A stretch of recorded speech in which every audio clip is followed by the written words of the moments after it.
I generally buy into the concept of using natural consequences to help our children learn. But I don't know about you, I often find it hard to implement natural consequences in the moment. One place, however, that it is fairly easy to be prepared to use a natural consequence is actually during bedtime. And using the natural consequence that I'm going to share with you today can help you finally put an end to your child's bedtime stalling.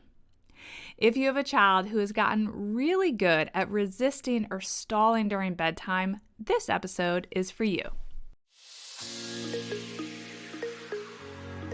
Hi, I'm Allison, Egidi, a pediatric sleep and wellness coach and a mom of two. I love to help parents find solutions. This is How Long Till Bedtime.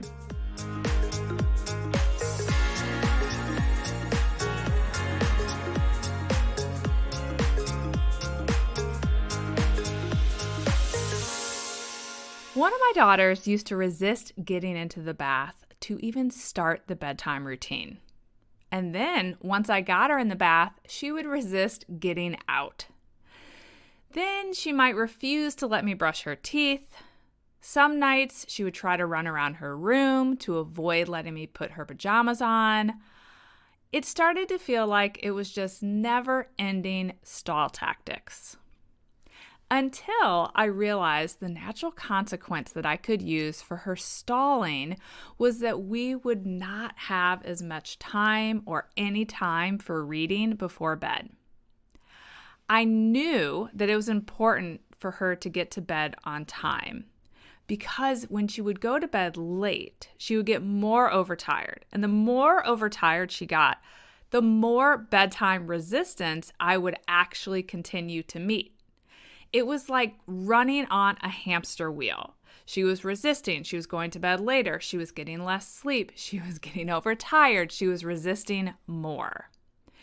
And it was because I decided that it was my top priority to ensure that she got to bed on time that I really started to focus on this natural consequence. The natural consequence being that her resisting every step of the bedtime routine was going to result in us not having time to read all or any of the 3 books that we typically read during her bedtime routine. She was about 3 years old when I started to implement this strategy, and I have to note that we did have a consistent bedtime routine, even if it was met with resistance. So even prior to starting this, she knew the routine was to take a bath, to put on her pajamas, to brush her teeth, to read 3 books, then we would sing a song, and it was lights out. And I want to note that it's going to be really important that you have a consistent routine in order for this strategy to work. Okay, so if she was resisting or stalling during the routine, I would say something along these lines. I know you don't want to take a bath, but you got really nice and dirty playing outside at school today, so we need to wash you off before we put on the pajamas. If you don't get in the bath now, though, we won't have time to read 3 books tonight. We may only have time to read 2 books. And then I would sit with her and give her, I don't know, maybe about 30 seconds to decide if she wanted to cooperate. If she was still resisting getting in the bath, I'd say, okay, we aren't going to have time to read 3 books tonight. Now we only have time for 2 books. And if you don't get in the bath now, we're not going to have time to read 2 books. We're only going to have time to read 1 book. Again, I'd wait about 30 seconds and see if she was going to change her behavior. And if she wasn't agreeing to get in the tub, I'd say, okay, it's getting really close to bedtime. Now we only have time for 1 book. And if you don't get in the bath now, we're not going to have time to read any books tonight.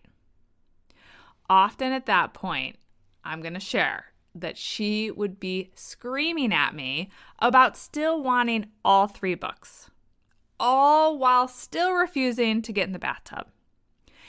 If she ultimately lost all of her books, I would just calmly say, we aren't going to have time to read books tonight, but you still need to take a quick bath. So I'm going to pick you up and I'm going to help you get in the bathtub. At that point, she was not very happy, but I would move ahead with getting her into the bath and giving her the fastest bath I could because she was likely throwing a fit. I was holding calm space while moving her through the rest of the bedtime routine, continuing to not let her stall, even though she had a lot of big emotions. So I helped her put on her jammies, and I helped her brush her teeth, even if it was definitely not the best teeth brushing job that I had done. And then I held to not reading the books, and I moved on to singing and putting her to bed. I used to say or joke, I don't know, it wasn't very funny, but I used to say it felt like when she lost her books, I was then trying to gently wrangle a wet alligator because she was so unhappy and she had lots of big feelings about not being able to stall the bedtime. And on top of that, about the natural consequences of running out of time to read. My approach, or maybe I should say the thought process I had during these really challenging bedtimes, was that it was my job to hold calm space for her big feelings and frustrations. I did not tell her to stop crying, nor did I act frustrated with her or like I was punishing her. I would just say something like, I totally get that you're upset that we ran out of time to read books tonight. But the good news is that we can try again tomorrow to read books before bedtime. And then after acknowledging her feelings, I found just holding that calm space and saying less while still following through on not reading the books was actually most effective. And I know what some of you are thinking right now. You're thinking, okay, but if I do that, I now have a child who's throwing a fit about losing their books. And that's not going to help them go to sleep.